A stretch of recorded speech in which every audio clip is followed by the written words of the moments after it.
Hello guys, today I'm going to show you how to fix the OBS black screen problem. So I have a dual GPU computer here with an Intel integrated graphics card and an NVIDIA dedicated graphics card. So here, and when I add a display capture here, nothing's going to happen. There's just going to be a black screen, right? So the reason for this is because OBS is running on the NVIDIA graphics card. We don't want this. So how to fix this is we go into Start here and click on Settings. Then we click on System.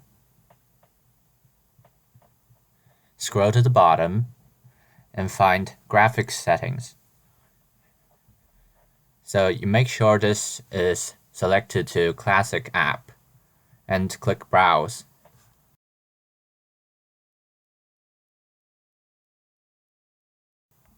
So go to Program Files, OBS-Studio, Bind, 64-bit, and find the OBS64.exe file. Select it and click Add. So here, then we click Options. So the power-saving GPU is the Intel integrated GPU, and the high-performance GPU here is the NVIDIA GeForce GTX 960M.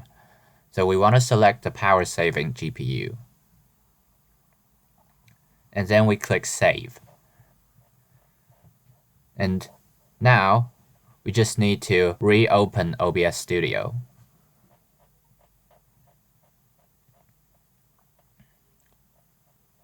And everything should be working fine.